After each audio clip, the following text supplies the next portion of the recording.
तो हमने एक जो हमारी केस था रोड का वो हमने कवर कर लिया। अब सेकंड की तरफ चलते हैं। अब ये देखें कि ये हमारे पास सेकंड केस है। सेकंड केस में हमने क्या करना है, सेकंड केस में हम ये करेंगे कि उसी तरह हमारी अप्रोच सेम रहेगी। हमने dx एलिमेंट एक लेना है, ठीक।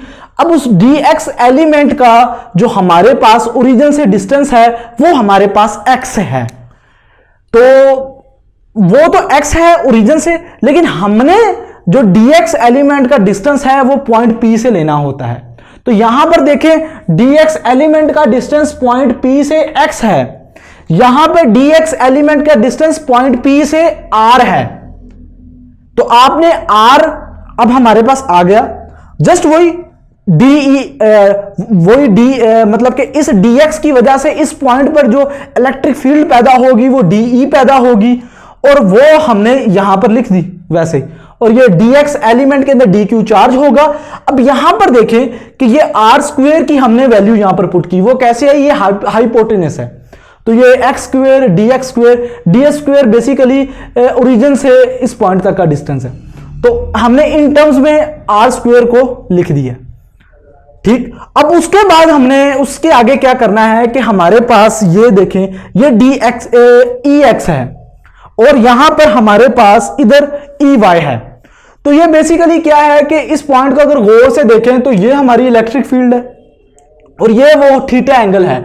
तो यहां पर आप एक चीज माइंड में रखें कि यहां पर जो हमारी इलेक्ट्रिक फील्ड है वो एक एंगल पे है। उसका मतलब क्या है कि हमारी इलेक्ट्रिक फील्ड के दो कंपोनेंट होंगे, एक Ey और एक Ex।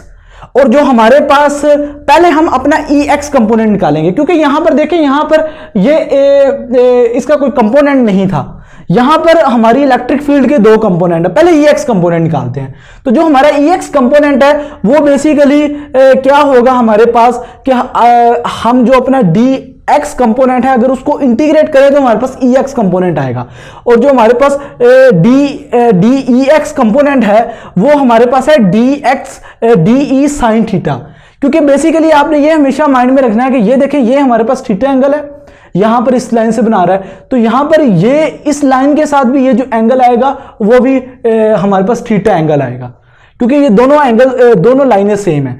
तो इस थीटा के सामने वाली जो लाइन होगी वो हमारे पास साइन वाली होगी और ये कोस वाली होगी, ये आपने हमेशा माइंड में रखना है। तो सामने वाली साइन वाली है और वो Ex कंपोनेंट है, इसलिए de sin थीटा आएगा। अब उसके बाद आपने आगे क्या ज़हन में रखना है कि ये नेगेटिव एक्स एक्सिस की तरफ है, तो ये माइनस साइन आ जाएगा, ठीक है। यहां पर मैं मेंशन भी कर देता हूं, ये माइनस साइन आ गया। अब आगे क्या करना है, आगे हमने कुछ भी नहीं करना, आगे हमने साइन थीटा, यहां से हमने साइन थीटा की वैल्यू निकाल लेनी है। साइन थीटा होता है ऑपोजिट ओवर हाइपोटेनस, थीटा के सामने ये ऑपोजिट है और ये हाइपोटेनस है, तो ये हमारे पास साइन थीटा की वैल्यू आ गई, वो हमने इधर पुट कर देनी है। और उसके बाद क्या करना है कि हमने यहां पर de की, जैसे हमने पीछे यहां पर de की वैल्यू पुट की थी, इधर हमने यहां पर नहीं पुट की थी, आई थिंक वहां पर हमने वैसे ही ले लिया था, तो यहां पर हम de की वैल्यू पुट करेंगे। तो जब हम यहां पर de की वैल्यू पुट करेंगे तो ये चीज हमारे पास आ जाएगी। अब ये जब चीज आएगी तो उसके बाद हमारे पास फाइनल एक्सप्रेशन ये बनेगा, क्योंकि जैसे हम de की वैल्यू पुट करेंगे यहां पर अगर देखें तो यहां पर हम जैसे ही हमने de की वैल्यू पुट की वो हमारे पास ke लैम्डा dx ये आ जाएगी। तो ये बेसिकली यहां पर ही ये इस तरह बन जाएगा 3/2, क्योंकि 3/2 ये इस तरह हुआ है कि यहां पर एक तो ये वैल्यू थी, ये वाली, ये जो de की तरफ से थी, और साइन थीटा की वजह से ये हमारे पास जो वैल्यू थी ये 1/2 थी, ये मैंने यहां पर मिस किया हुआ था 1/2। तो यहां पर ये साइन थीटा की वैल्यू ये 1/2 थी और यहां से ये एक 1 ये आया तो ये 3/2 हो गई। तो यहां पर हम ke और लैम्डा को साइड पे लिख देंगे, तो ये हमारे पास यहां पर x आ जाएगा। यहां पर आई थिंक x भी मिस किया है, तो ये x भी आ गया। तो यहां पर ये x over x square plus d square over 3/2, तो यहां पर ये एक्सप्रेशन हमारे पास आ गया, ये माइनस साइन है इधर। अब इसका मेन प्रॉब्लम है कि इसकी ना इंटीग्रेशन बहुत ज़रा डिफिकल्ट है, तो वो देख ले, मैंने वो भी सोल्व कर दी है कि आपने जस्ट अज्यूम करना है कि x is equal to D tan theta, ये अज्यूम कर लेना है और आपने dx जो हमारे पास होगा वो d second theta D theta आ जाएगा जब आप इसको डिफरेंशिएट करेंगे। तो आपने क्या करना है, उसके बाद आपने x की जगह पर ये वैल्यू पुट करनी है और आपने dx की जगह पर ये वैल्यू पुट करनी है। ये देखें यहां पर x की वैल्यू पुट करेंगे तो टेन स्क्वायर थीटा प्लस 1 आ जाएगा, तो ये सीकेंट स्क्वायर थीटा आ जाएगा, ठीक है। और जब सीकेंट स्क्वायर थीटा आएगा तो वो स्क्वायर स्क्वायर से कटेगा तो सीकेंट क्यूब थीटा आ जाएगा। ये मैंने डायरेक्ट स्टेप किया थोड़ा सा। तो यहां पर क्या होगा, और दूसरा हमारे पास ऊपर क्या होगा कि जब यहां पर हम ये हमारे पास dx होगा जो, तो जब हम dx की वैल्यू यहां पर पुट करेंगे तो हमारे पास एक d ये होगा और एक ये d हो जाएगा, तो ये हमारे पास d स्क्वायर हो जाएगा और d स्क्वायर नीचे d क्यूब है, तो हमारे पास नीचे वो ऊपर वाले से कट जाएगा तो नीचे हमारे पास d रह जाएगा, तो ये फाइनल फॉर्म बन जाएगी। अब यहां पर हम सीकेंट स्क्वायर और सीकेंट क्यूब थीटा को आपस में कैंसिल करेंगे तो हमारे पास ये चीज आ जाएगी। अब उसके बाद हमने क्या करना है कि हमने ये चीज करनी है कि अब क्योंकि हमें पता है सीकेंट थीटा ये इज इक्वल टू है 1 ओवर कोस, तो वहां से जब हम साइन ओवर कोस टेन कोस फॉर्म में लिखेंगे तो कटिंग होके यहां पर साइन थीटा आ जाएगा और नीचे डी का डी वैसे आ जाएगा। अब साइन की इंटीग्रेशन माइनस कोस थीटा होती है और उसके बाद यहां पर डी वैसे का वैसे ही रहेगा। अब उसके बाद क्या करना है, आप यहां पर इंटीग्रेशन की लिमिट्स लगा लें, यहां पर इधर ही हम शो कर देते हैं। तो यहां पर देख लें कि इधर हमने क्या करना है कि कोस थीटा की हमने वैल्यू पुट करनी है। तो बेसिकली हमारे पास जो कोस थीटा है उसकी वैल्यू क्या है हमारे पास, उसकी वैल्यू हमारे पास आती है D x square plus D square. तो उसकी जब हम यहां पर वैल्यू पुट करेंगे इस जगह पर, तो वो क्या हमारे पास आएगी कि ये जो d है ये d से हमारा कट जाएगा, ठीक। और उसके बाद यहां पर थोड़ी सी मिस्टेक हो गई है कि ये 1/2 है, ठीक है। तो ये जो d है ये इस d के साथ कट जाएगा और ये माइनस वैसे का वैसे रहेगा, ये x square plus D square 1/2 आ जाएगा हमारे पास। तो उसके बाद जब हम क्या करेंगे L और 0 की वैल्यू बीच में पुट करेंगे तो ये हमारे पास फाइनल फॉर्म बन जाएगी। तो ये हमारे पास DEX कंपोनेंट आ जाएगा।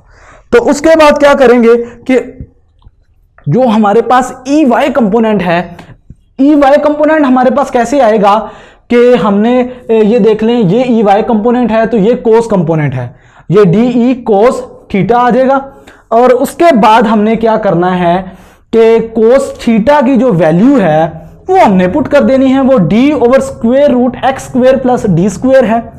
और उसके बाद हमने क्या करना है कि हमारे पास ये जो बेसिकली जब हम DE की वैल्यू पुट करेंगे तो DE की वैल्यू पुट करेंगे ये हमारे पास ये चीज़ आ जाएगी, ये वाली जो DE की है ना। तो जब हम इसको पुट करेंगे यहाँ पर इस जगह पर, तो अब बेसिकली देखें क्या होगा कि जब हम DE की वैल्यू पुट करेंगे यहाँ पर, तो आपने अगर यहाँ पर देखा हो कि अगर हमने DE की वैल्यू यहाँ पर पुट की थी तो हमारे पास क्या आया था, हमारे पास ये एक्सप्रेशन आ गया था। यहाँ पर अगर हमने DE की वैल्यू पुट की थी तो ये KE लैम्डा और ये हमारे पास आ गया था। तो इस तरह जब हम यहाँ पर DE की वैल्यू पुट करेंगे तो बेसिकली हमारे पास ये मतलब कि ये कोस थीटा की वैल्यू पुट करेंगे तो हमारे पास d बाय ये आ जाएगा और DE की जो हम वैल्यू पुट करेंगे तो वो हमारे पास KE लैम्डा और dx हमारे पास ये वैल्यू आ जाएगी, क्योंकि जो ये चीज़ हो जाएगी ये वो वहाँ पर 3/2 आ जाएगा, ठीक है। और यहाँ पर आई थिंक ये स्क्वायर नहीं आएगा, ये d ही आएगा। और उसके बाद हमने नेक्स्ट क्या करना है, यहाँ पर भी ये d आएगा। तो उसके बाद क्या होगा हमारे पास, बेसिकली हमारे पास नीचे d क्यूब होगा, ठीक हो गया। अब ये d क्यूब इस d के साथ कटेगा तो ऊपर d स्क्वायर आ जाएगा।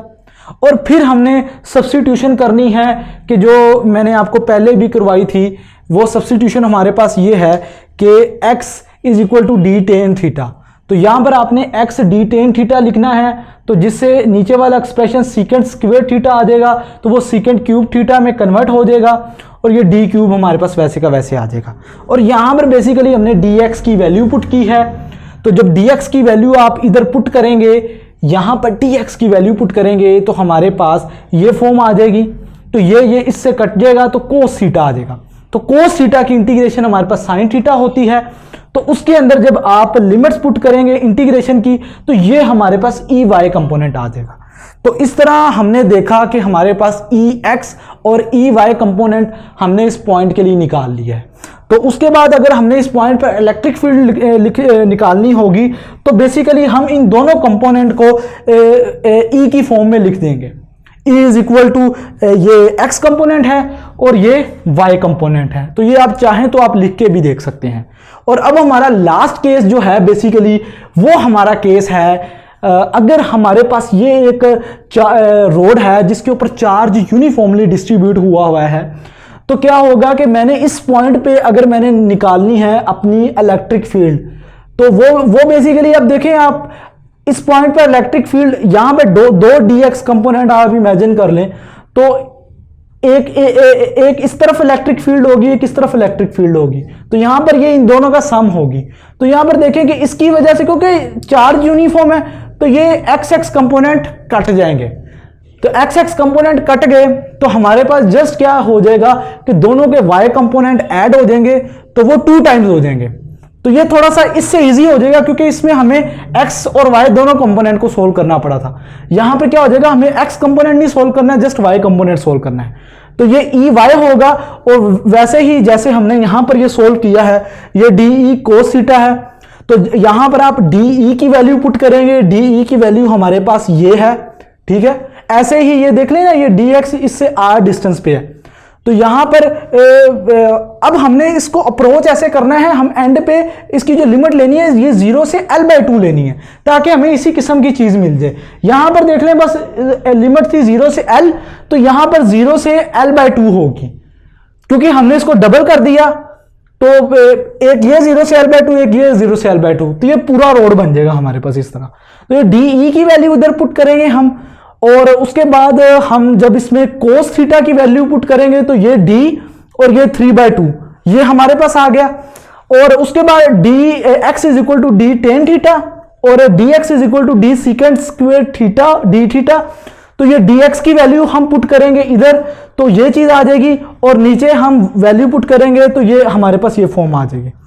तो उसके बाद अब हम जो हमारी कटिंग है, कटिंग करने के बाद हमारे पास ये फॉर्म आ जाएगी, और कोस थीटा की जब हम इंटीग्रेशन लेंगे तो साइन थीटा आएगा। अब ये देख लें लिमिट l/2 है, ये बिल्कुल सेम है जैसे हमने इधर किया है, बिल्कुल सेम है, बस इसमें लिमिट का फर्क है।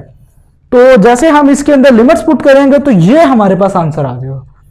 तो ये आप आंसर देख रहे हैं, ये आंसर हमारे पास आ चुका है।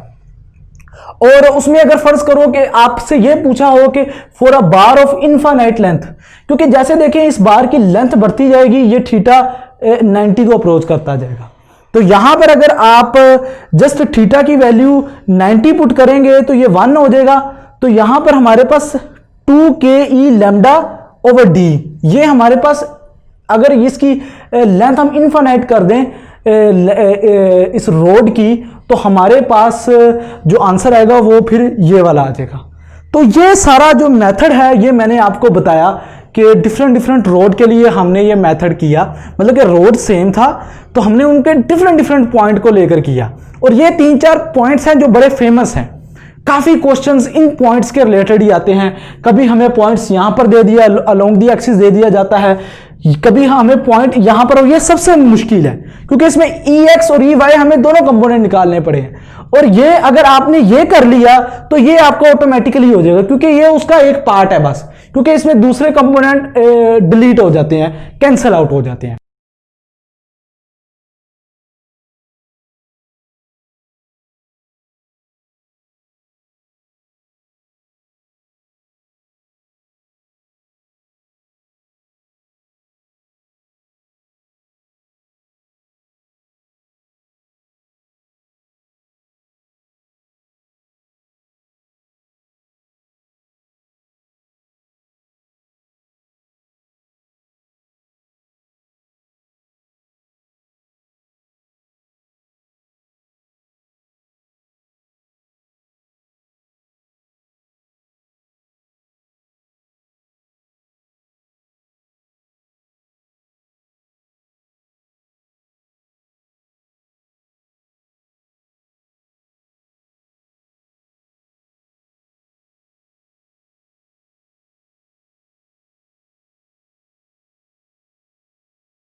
के साथ